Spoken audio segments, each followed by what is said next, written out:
بسم اللہ الرحمن الرحیم۔ السلام علیکم، میرا نام معید جعفری ہے۔ آج 20 سال کی جنگ کے بعد طالبان نے ایک دفعہ پھر کابل کے ارد گرد اپنا گھیرا تنگ کر دیا۔ اشرف غنی کی وہ حکومت جو کہ اپنے آپ کو افغانستان کے حقدار قرار دیا کرتی تھی، آج طالبان کے سامنے ایک بار پھر گھٹنے ٹیکنے پر مجبور ہو گئی۔ مگر یہ سب کچھ ہوا کیسے، یہ آپ کو اس ولاگ میں بتانے جا رہا ہوں۔ اس کی وجوہات کیا ہیں؟ ایسا کیا ہوا کہ چند ہزار، 1 لاکھ سے کم طالبان 3.5 لاکھ افغانستان کی فوج کو مہینوں اور دنوں کے اندر شکست دینے میں کامیاب ہو گئے؟ افغانستان میں طالبان کی یہ فتح کیا معنی رکھتی ہے؟ مستقبل میں کیا ہو سکتا ہے، کیا ہونے جا رہا ہے؟ کیا جنگ ختم ہو گئی ہے؟ افغانستان کے صدر اشرف غنی کا مستقبل کیا ہے؟ ان کے فرسٹ وائس پریزیڈنٹ امر اللہ صالح کا مستقبل کیا ہے، جو اونچی اونچی بڑکیں مار کر پاکستان کو للکارتے رہے، جو یہ کہتے رہے کہ وہ اپنے خون کے آخری قطرے تک افغانستان کے لیے لڑیں گے، اور طالبان جو کہ وحشی درندے ہیں ان کو شکست دینے کے لیے کسی صورت ہار نہیں مانیں گے اور اپنے پاؤں افغانستان کی سرزمین میں گاڑ کر لڑیں گے، وہ اس وقت کہاں ہیں؟ اس سب کے بارے میں آپ کو اس ولاگ میں بتاؤں گا۔ مگر یہ بات جاننی بہت ضروری ہے کہ طالبان نے پچھلے چند مہینوں میں اور اس سے بھی زیادہ پچھلے چند ہفتوں میں اس قدر تیزی سے افغانستان کے اندر فتوحات حاصل کیسے کی۔ وہ فتوحات جن کے لیے اشرف غنی کی حکومت، بھارت، اسرائیل اور کچھ حد تک امریکہ بھی دبے اور چھپے الفاظ میں پاکستان کو مورد الزام ٹھہراتا رہا۔ یہ کہتا رہا کہ پاکستان کے اندر ٹریننگ کیمپس ہیں، پاکستان کے اندر سے طالبان جو ہیں ان کو ٹرین کر کے 600 طالبان فائٹرز کو، کمانڈرز کو افغانستان کے اندر بھیجا جا رہا ہے، جس کی وجہ سے وہ یہ فتوحات حاصل کر رہے ہیں۔ تو اس کی حقیقت کیا ہے؟ افغانستان کے اندر آخرکار اتنی بڑی تبدیلی اتنے تھوڑے عرصے میں آ کیسے گئی؟ اس سب پر بات کریں گے۔ تو بات شروع کرتے ہیں کہ جب امریکہ نے افغانستان میں طالبان کے ساتھ معاہدہ کیا اور یہ کہا کہ بھئی ہم آپ کے ساتھ چلیں گے، آپ اپنے تمام تر جو نیگوشیٹرز ہیں، آپ کے ریپریزنٹیٹیوز ہیں، ان کو لے کر آئیں، ان کے ساتھ بیٹھ کر بات چیت ہوئی۔ ظالم خلیل زاد نے ان کے ساتھ بیٹھ کر ایک معاہدہ طے کیا جس میں انہوں نے کہا کہ جی آپ ان کے افغان حکومت کے پریزنرز چھوڑیں گے، قیدی، وہ آپ کے قیدی چھوڑیں گے، آپ جنگ بندی کریں گے، آپ وائلنس نہیں کریں گے، آپ لوگوں کے حقوق پامال نہیں کریں گے، کسی قسم کی درندگی نہیں کریں گے، اور ہم افغانستان کے اندر آپ پر حملے نہیں کریں گے، اور سب مل کر ایک انٹرا افغان ٹاکس، جس کو آسان اردو میں یہ کہہ لیجئے کہ افغانستان میں رہنے والے تمام سٹیک ہولڈرز، افغانستان میں رہنے والے طاقت کے حوالے سے جتنے لوگ اس سارے سیٹ اپ کے اندر پرومیننٹ ہیں،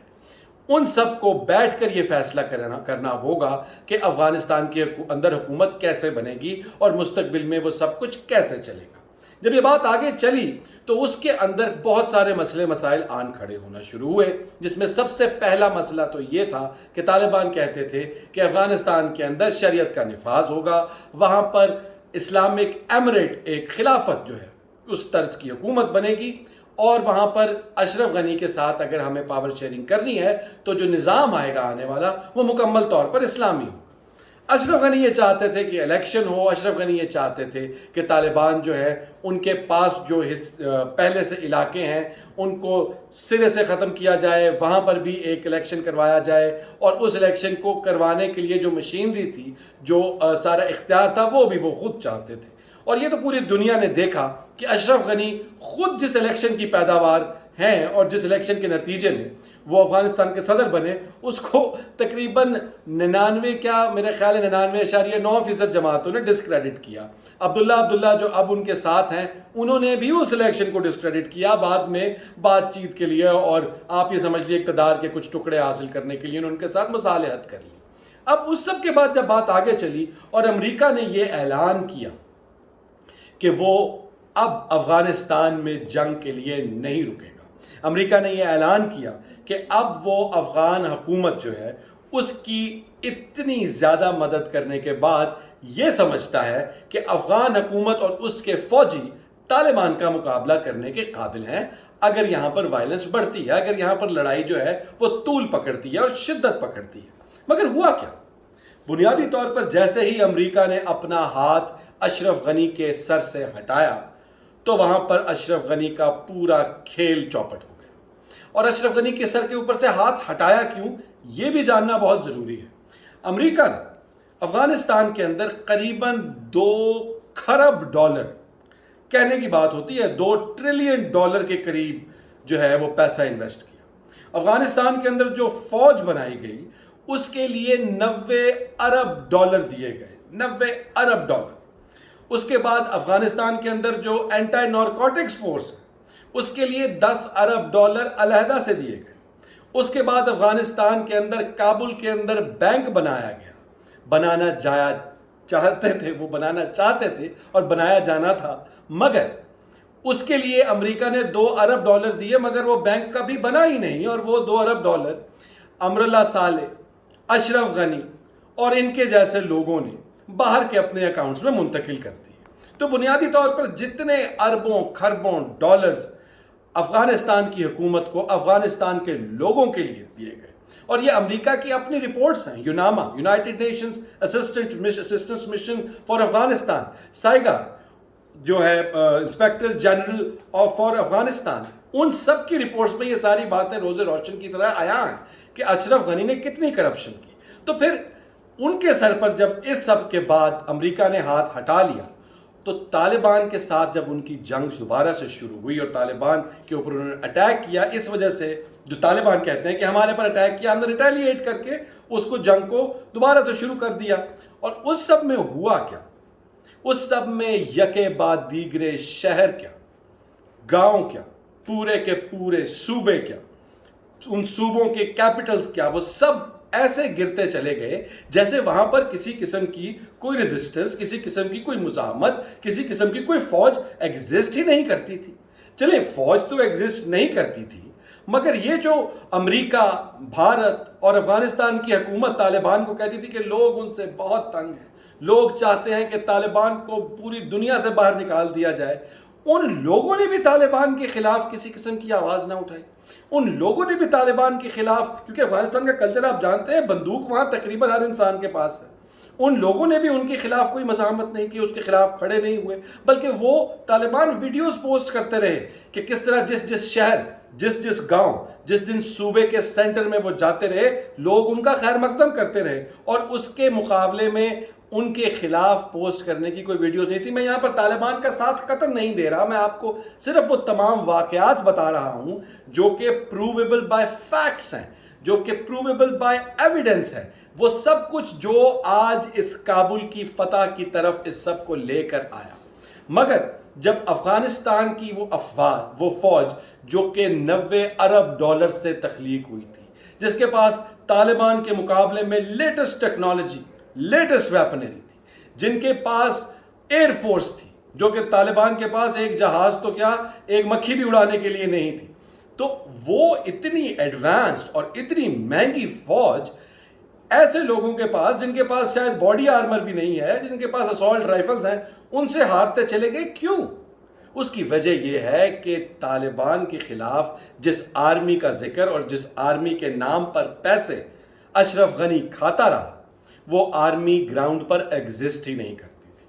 وہ تمام گوسٹ سولجرز تھے۔ گوسٹ سولجرز کیا ہوتے ہیں؟ اس طرح گوسٹ سکولز ہوتے ہیں کہ جو کہ صرف کاغذوں میں اور پرچوں میں ہوتے ہیں، حقیقت میں زمین پر وہ ایگزسٹ نہیں کرتے، ان کے حصے کی تنخواہیں تو آتی ہیں مگر کھاتا کوئی اور ہے۔ اس کیس میں اشرف غنی اور اس کے تمام حواری تھے۔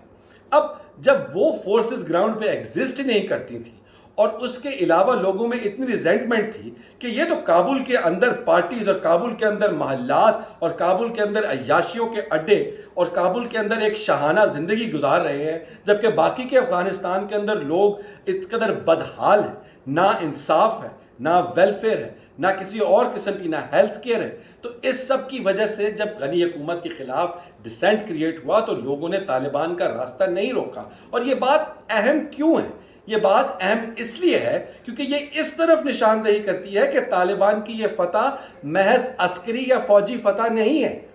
اگر لوگ آپ کا ساتھ دے رہے ہیں، اگر لوگ آپ کو ریزسٹ نہیں کر رہے، اگر لوگ اپنی فوج کا ساتھ نہیں دے رہے تو کہیں نہ کہیں یہ فتح سیاسی بھی ہے۔ تو بنیادی طور پر طالبان نے آج جو کابل کے اندر آ کر اور وہاں پر بھی آ کر انہوں نے یہ کہا کہ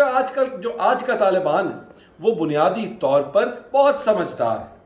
اس وجہ سے کہ انہوں نے ادھر جنگ کی، دوسری طرف مذاکرات کی ٹیبل پر انہوں نے کہا کہ جی ہم مذاکرات سے کسی صورت بھاگنا نہیں چاہتے۔ انہوں نے کہا کہ جی ہم پوری دنیا سے اگر ہم حکومت بناتے ہیں، لیجیٹیمیسی چاہتے ہیں، اس لیے امریکہ نے جو سرخ لائن کھینچی تھی کہ کابل کے اوپر ہم لوگ دھونس سے اور حملے سے قبضہ کسی صورت برداشت نہیں کریں گے، انہوں نے ابھی تک کابل کے اوپر اس طرح سے قبضہ نہیں کیا۔ انہوں نے ان کو گھیرا اس طرح کا کہ اشرف غنی کے پاس کوئی جگہ نہیں بچی اور وہ ایک بزدل کی طرح، اور وہ امر اللہ صالح جو پاکستان کو للکارتا تھا، جو پاکستان کے خلاف پروپیگنڈا کرتا تھا، جو یہ دعویٰ کرتا تھا کہ وہ آنے والے وقت میں اپنے خون کے آخری قطرے تک لڑے گا، دم دبا کر دونوں تاجکستان بھاگ گئے، ان تمام لوگوں کو اکیلا اور تنہا چھوڑ کر جن کی حفاظت کے وہ بڑے بڑے دعوے کیا کرتے تھے۔ اور اس وقت سچویشن یہ ہے کہ اب صرف یہ طے ہونا باقی رہ گیا ہے کہ افغانستان کے اندر حکومت طالبان کی اگر بنے گی تو کس طرز کی بنے گی، اس طرح کہ انٹرنیشنل کمیونٹی اس کو ایکسیپٹ کرے، اس کو لیجیٹمائز کرے، اس کے اوپر بات چیت چل رہی ہے۔ یہ ولاگ جب تک میں کر رہا ہوں اس کے اوپر مکمل طور پر ابھی کوئی سمجھوتا طے نہیں پایا۔ کچھ پوسٹ کابل کے اندر ایسی ہیں جو کہ ان کی فورسز خود چھوڑ کر پیچھے ہٹ گئیں، جس کے اوپر طالبان آ کر قابض ہو گئے ہیں۔ کسی قسم کی کوئی بڑی لڑائی کابل میں نہیں ہوئی۔ جیسے جیسے اب اس کے اوپر میں آپ کو اس بلاگ کا بنیادی مقصد یہ تھا کہ جلدی سے یہ سمجھا دوں کہ یہ بات یہاں تک کیسے آئی، اور اب سچویشن یہ ہے کہ شاید دنیا کو طالبان کا اس جو یہ آنے والا وقت ہے اس میں طالبان کو ایز اے حقیقت ایکسیپٹ کرنا پڑے، اور شاید طالبان بھی اب اس حقیقت کو جان گئے ہیں کہ انہیں بھی اپنے موقف میں تھوڑی اگر لچک لانی پڑے پوری دنیا کا جو ہے وہ لیجیٹیمیسی حاصل کرنے کے لیے تو شاید وہ بھی کر دیں۔ اب یہ کیسے ہوتا ہے اس حوالے سے میں آپ کو اگلے ولاگ میں بتاؤں گا، اور جیسی اپڈیٹس آئیں گی تب تک اسٹے ٹیون، ہمارے ولاگ کو دیکھتے رہیے، اپنا خیال رکھیے، اللہ حافظ۔